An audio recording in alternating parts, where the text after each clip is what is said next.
식초물로 세수를 마무리한다는 정임순 씨의 얼굴엔 주름이라곤 찾아볼 수 없다. 정임순 씨가 가장 즐기는 것은 물에 희석해 먹는 식초다. 그러나 식초를 마시기 전엔 반드시 식사를 한다. 위에 부담을 주지 않기 위해서다. 그녀가 식초를 마시는 방법은 식초 원액의 5배 이상을 물로 희석해서 마시는 것이다. 초기에 공복 상태에서 식초를 마셔 고생한 적이 있는 정 씨가 지난 6년 동안 경험을 통해 체득한 지혜인 셈이다.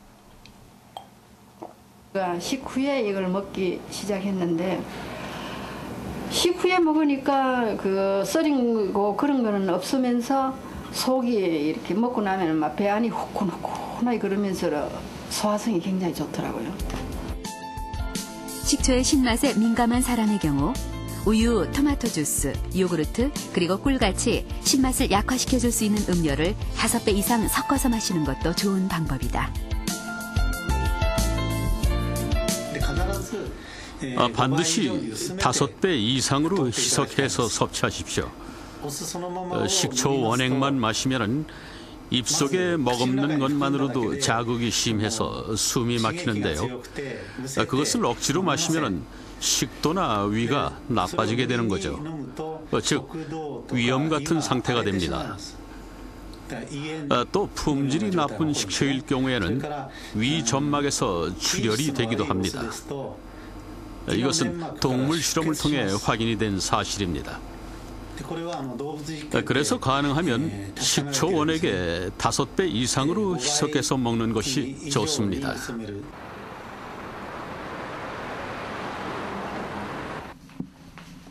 54살의 박정혜 씨는 지난 99년에 무릎과 척추 부위에 골다공증 판정을 받았다. 증상은 꽤 심했다. 이 무릎뼈 이런 데가 좀 이제 걷다 보면은 좀 새끈새끈하고 아프고 뼈에서 좀 허리 같은 데도 아프고 그러더라고요. 그런데 5년이 지난 지금 회복이 어렵다는 골다공증은 거의 완치됐고 박 씨는 건강을 되찾았다. 도대체 그 사이에 어떤 일이 있었던 것일까? 박정혜 씨는 틈만 나면 초란을 만드는데 여념이 없다. 초란은 식초에 계란을 넣고 일주일 정도 숙성시키는 것. 박 씨는 식사 후에 일주일 숙성시킨 초란을 먹는다. 박 씨는 자신의 병이 호전된 것이 초란 덕분이라고 굳게 믿고 있다. 초란을 먹어서 제 생각엔 초란을 먹어서 더욱더 좋아진 것 같아요. 아니 그게 병원 치료약도 잘 듣지도 않고 식초도 많이 먹어줬지만 이 초란을 계속 먹어보니까 초란에서 많이 효과가 난 것 같아요. 과연 박 씨의 믿음대로 초란이 박 씨의 골다공증을 낫게 했을까? 제작팀은 계명대학교 정용진 교수팀과 함께 초란의 성분을 분석해봤다. 용기에 계란이 충분히 잠길 정도의 식초를 붓고 7일간 숙성시켰다. 그런 다음 우선 계란의 상태를 관찰했다. 물이 들어가서 계란이 커졌잖아요. 그래서 탱탱해진 상태인데 이 껍질은 거의 녹아버리고 없습니다. 지금 칼슘 부분은. 칼슘이 많이 함유되어 있는 계란 껍질 부분은 식초에 이미 녹아든 상태였다. 식초에 칼슘이 녹았다는 것은 이온화됐다는 것을 의미한다. 이온화가 많이 될수록 칼슘의 체내 흡수율이 높아진다. 제작팀은 초란액과 현미식초의 이온화된 칼슘 농도를 비교 분석해봤다. 그 결과 초란액의 칼슘 함량은 현미식초보다 무려 400배나 많이 함유돼 있었다. 우리가 일반적으로 칼슘을 그냥 섭취했을 때는 위에서 용해가 된 다음에 소장을 통해 섭수가 되는데 그 식초나 이런 유기산들에 의해서 한번 녹아서 들어가 주게 되면은 흡수율이 훨씬 더 높아지게 됩니다. 이러한 원리가 초란을 만드는 그런 과정 속에서 증명이 그대로 다 된 겁니다. 이 실험 결과에 의해서. 인류의 역사와 함께 만년 동안 천연 조미료로 애용되어 온 식초. 식초는 그 자체를 섭취하는 것도 좋지만 다양한 식품과 함께 섭취할 때 더 유익하다.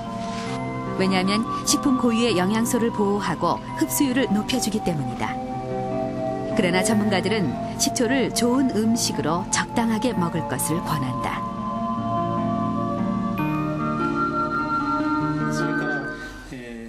스트레스를 받으면 위궤양이 생깁니다.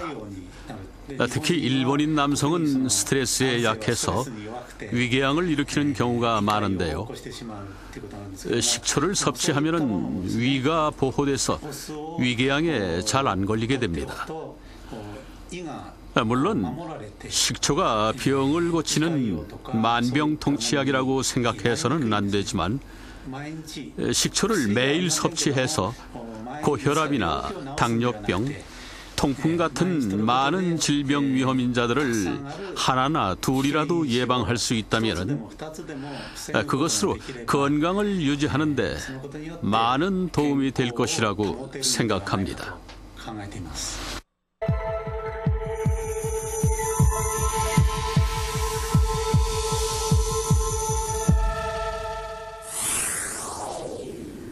최근 발표된 한 연구 결과에 따르면 규칙적인 운동이 2형 당뇨병 환자의 수명에 큰 영향을 미치는 것으로 확인됐습니다. 핀란드의 국립보건연구원은 당뇨병 환자 3,708명을 대상으로 19년에 걸친 추적 조사를 했는데요. 평소 알맞은 신체 활동을 한 당뇨 환자들은 심혈관 질환으로 사망할 위험이 훨씬 낮은 것으로 나타났습니다. 이들의 신체 활동은 그리 대단한 것은 아니었는데요. 비교적 몸을 많이 움직이는 직업을 가지고 있었고 걷거나 자전거를 타고 출퇴근을 하는 등 생활 속에 활동량이 많았다는 겁니다. 규칙적인 운동의 효과를 몸소 체험하고 있는 이재도 씨. 20년 넘게 하루도 거르지 않고 걷기와 뛰기 운동으로 당뇨 관리를 하고 있다.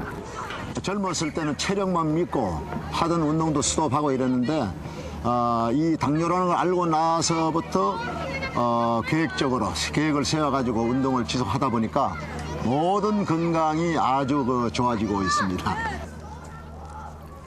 수시로 혈당 변화를 체크하며 운동한 결과 400을 오르내리던 혈당은 안정치를 유지하고 있다.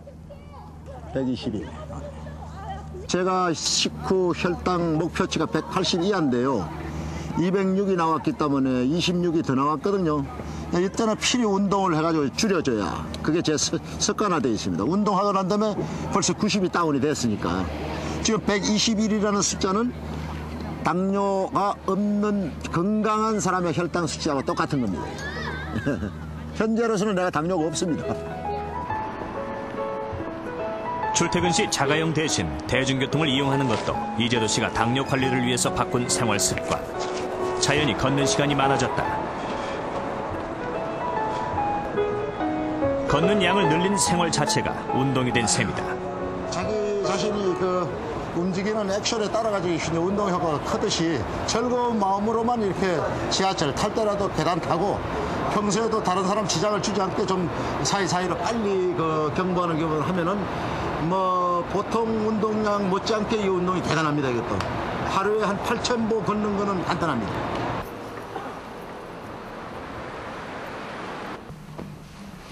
(7년) 전 잦은 갈증과 피곤함을 느꼈던 이장행 씨. 4개월이 지난 후에야 검사를 받고 당뇨가 있다는 것을 알게 됐다. 당시 혈당은 500 정도. 곧바로 처방을 받고 치료를 시작했지만 혈당은 300을 오르내리며 좀처럼 떨어지질 않았다. 문제는 잘못된 생활 습관. 약에만 의존한 채 소홀했던 당뇨 치료는 결국 합병증으로 이어졌다. 발가락이 까맣게 변하면서 신경병증이 나타난 것이다. 그때부터 본격적으로 시작한 운동이 등산이다. 발은 괜찮은데? 네, 발이 등산하면서 많이 좋아졌어요. 예전에는 어떠셨는데? 예전에는 발이 통증이 심하고 아주 잠을 못 잘 정도로 많이 고생을 많이 했거든요. 육상 선수였던 이장영 씨는 균형 잡힌 몸매에 건강미가 넘쳤었다. 그러나 직장 생활을 하면서 체중이 급격히 늘더니 급기야 100kg에 육박했다. 과음과 과식이 문제였다.